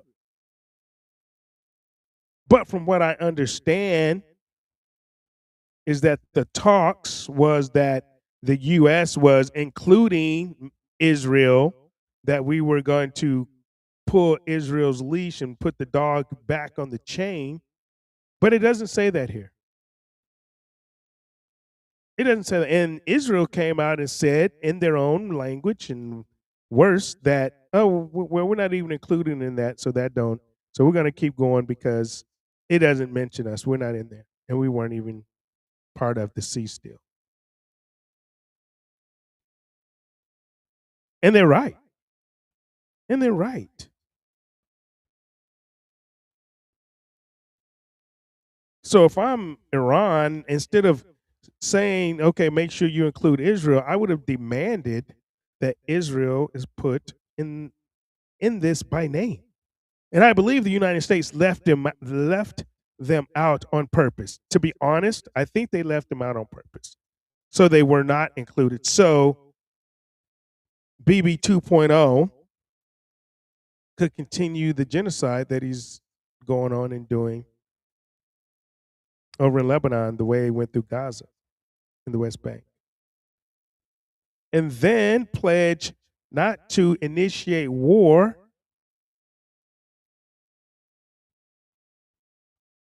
or use force against each other again. Well, Trump violated that. So number one is all out the door. I mean, we can't even get past number one. We can't get past number one because one is not worded right. Two, we can't control Israel. And three, our president doesn't know how to shut his fucking mouth.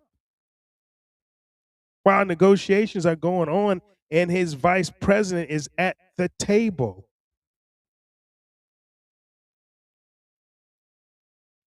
Two, mutual sovereignty, non-interference. Both nations commit to respecting each other's sovereignty and staying out of each other's internal affairs, which means the U.S. has to leave the Middle East. You have nothing else to do with Iran or anything that Iran does. You have to stay out of it. We have to stay out of it. They stay out of our deals. We stay out of their deals. Whatever they do, hey, it's on them. That's number two. Obviously, we can't do that either because we're demanding that you open the strait so we can take 20% of your oil and charge our own tolls, and we're the guardians of the sea. What the hell? What was that tweet, man? What was that post? I got to go back to that. The Guardian is it's just hilarious, bro. The Guardian. Hold on, I'm gonna read it again because I just thought it was hilarious, man. I honestly thought it was. I'm like, come on, man. You're the president of the United States. You really can't put this stuff out there like this, man. Okay, only your ring lickers are gonna just be like, yeah, man, that's strength. What is it? Peace through strength. This is idiotic.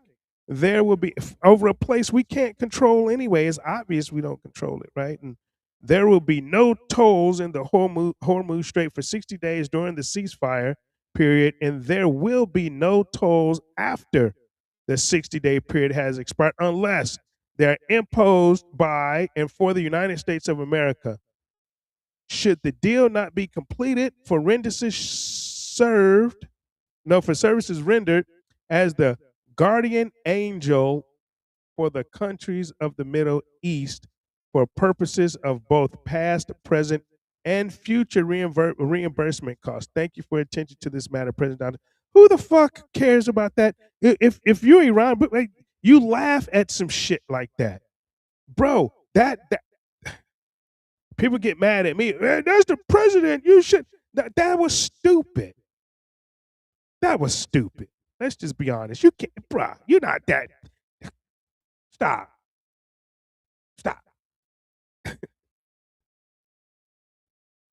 It just made no sense. It makes zero sense. The blockade, naval blockade removal. I hear the blockade is gone, or they started moving off ships, or whatever. I don't know. They may be on the way back. I don't know, man. It's going back and forth. This $300 billion reconstruction fund. This was a big thing because it says the U.S. and regional partners commit to at least $300 billion for Iran's reconstruction and economic development. So now that was a big thing because we're like, man, why should we pay for it? We didn't break it. Israel broke it. Make Israel pay for it. Why should the U.S. taxpayer have to pay $300 billion? And then it came, oh, well, we're not paying anything. It's going to be the Middle East partners. And clearly in number 6, it says the U.S. and not the regional partners. It says the U.S. and. So, yeah, people are like, well, President Trump said that we're not paying any money and that, no, we're not paying any of the $300 billion. Well, we all know that's a lie. We said the same thing about Iraq. How much we still pay the Taliban $41 million or billion and whatever, $41 million a week to rebuild Afghanistan. So yeah. We'll be paying. The United States taxpayers are suckers. Those of you that still pay taxes, we're suckers, right? You're suckers. We're suckers. I'm pleading the fifth. Sanctions relief on schedule. So they get their 24 billion sanctions released. And here it is, right? This is why we went to war. This is what they told us. But I know it was about oil. It was always about oil. It was always about stealing their oil. It was all about controlling their oil. It was only about that. The same way we did in Venezuela. That's what it was dealt as. It was the same thing, but oh well, we need to, nuclear, no regime change, no regime change. Well, we're going over there to get the nuclear weapons. We have to get the dust. We have to. All right, so no nuclear weapons, uranium stockpile disposition. None of that was in there. It says Iran reaffirms, this was in the JCPOA, by the way, it will not pursue nuclear weapons. They had already said that. And they were getting inspected. Both sides agreed to resolve the enriched uranium stockpile question with down blending on site under IAEA supervision. They were already getting inspected by the IAEA prior to February 28th. That's why I told you guys, mark that date. Then it says future enrichment rights to be hammered out in the final deal at some point. We're never going to get a final deal. And no matter how much, how much we bomb them, how many times the president say we're going to bomb them, and it's going to be worse, and it's going to be harder, and it's going to be. You can't bomb your way to victory, my man.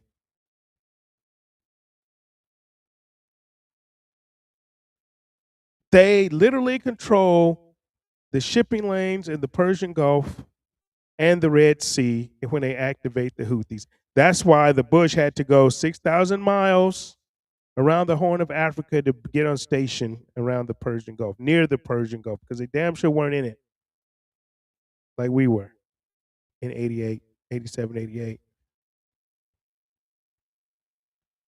I mean, so you can go on oil export waivers immediate, right? So they get a waiver where they can sell the oil. Frozen assets unlocked like 24 billion of their own money. Now this is their money, man. I mean, look, it's like, I don't know if you ever had your accounts frozen for anything that the United States or the Treasury or whoever can just, IRS can just seize your accounts. This is basically what they've done to Iran and these other countries, right? Who has dollars, right? They just take their money, they just basically steal it and freeze it, right? So their frozen assets supposed to be unlocked. So we get to all of this, right? And the sequencing trigger on this 1, 4, 5, 10, and 11. 11 was the frozen asset. So 1, 4, 5, 10, and 11, all of that has to be implemented before they even start talking. Before they even start talking.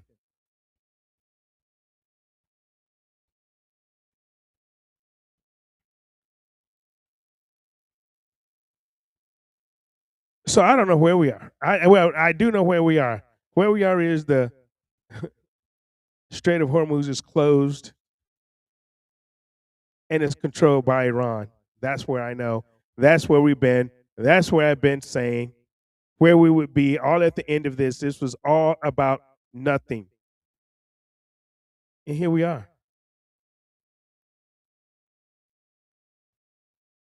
And here we are.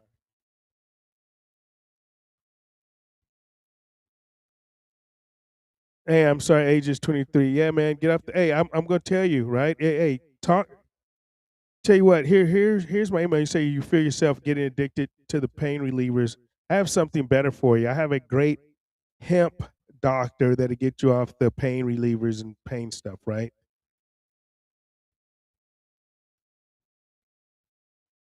So email me here. Here's my email.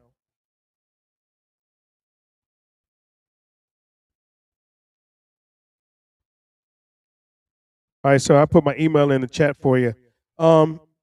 Yeah, she's a hemp doctor. So hemp, I actually ran my 2022 campaign not on marijuana, not on cannabis, but on hemp. On hemp replacing, especially with the veterans that's on the hard drugs, the opiates and stuff. Get them off the opiates. It's CBD, and she's very, very good. She, my son has some issues. I'm not going to say what, but had some issues, and she put him on a CBD treatment regimen for about 6 months and cured him completely. Cured him completely on her hemp CBD. So definitely hit me up and we can get you some CBD. I can get you in touch with the doctor, and she'll send you some. Mention my name. She may send you a discount. May give you a discount. But yeah, it definitely works. Jameson works well too. Stop it, Jackie. Yeah, but the CBD, it actually, like I say, I'm sold. I was skeptical. I ran on. I mean, she gave me a rundown on it. And I loved what she had to do and had to say, and I believe she probably can help you. So, hit me up with your email address, and I'll give you her information. Okay, or just write me, and I'll give you the information. But yeah, man. So thank you all for tuning in again. Hope you guys tune in every week, man. I mean, just come because this is the only place you're gonna get the total truth at. Literally, this is the only place. And some of the things I say in the beginning, right? In the beginning may sound crazy, but it's like Novocaine. It works. And it becomes fruition. And you come to see that I understand the playbook, right? Oh shit. I totally understand the playbook, and it may sound crazy at first. And that's why a lot of people think, I always ask, do you still think I'm crazy after a minute, right? I mean, but you don't get any lie. I mean, if I'm wrong, I come back and say I'm wrong. Haven't had to do that too much. Haven't had to do that too much. And I plan on keeping it that way because, I mean, the thing is just telling the truth. So that's the way it is. So anyway, I'll check you guys out later. You guys have a great week. I am going on vacation. I am going to have a blast. And I'm trying to see what I'm going to play out of here. Should we do taps for them tonight?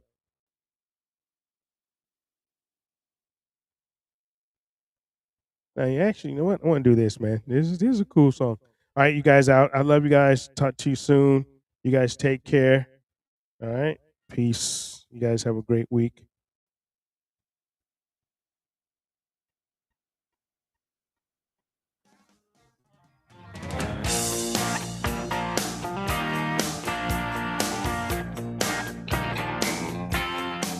Really, man, come on.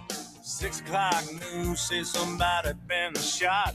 Somebody's been abused. Somebody blew up a building. Somebody stole a car. Somebody got away. Somebody didn't get too far. Yeah, they didn't get too far. Grandpappy told my pappy back in my day, son, a man had to answer for the wicked that he done. Take all the rope in Texas, find a tall oak tree, round up all of them bad boys, hang 'em high in the street, for all the people to see. That justice is the one thing you should always find. You gotta saddle up your boys, you gotta draw a hard line. When the gun smoke settles, we'll sing a victory tune, and we'll all meet back at the local saloon. We'll raise up our glasses against evil forces, singing whiskey for my men, beer for my horses.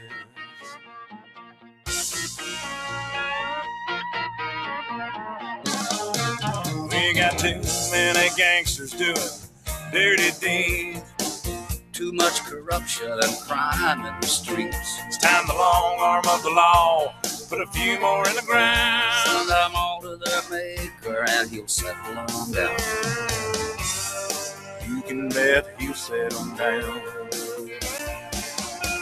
Cause justice is the one thing you should always find. You gotta saddle up your boys, you gotta draw a hard line. When the gun smoke settles, we'll sing a victory tune, and we'll all meet back at the local saloon. And we'll raise up our glasses against evil forces, saying whiskey for my men, beer for my horses. Whiskey for my men, beer for my horses.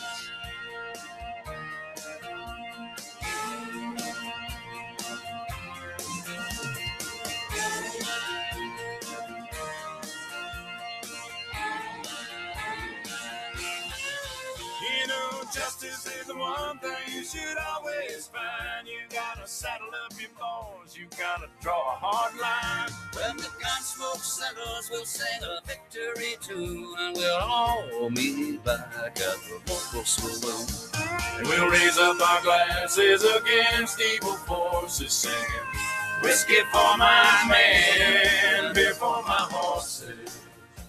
Singing whiskey for my men, beer for my horses.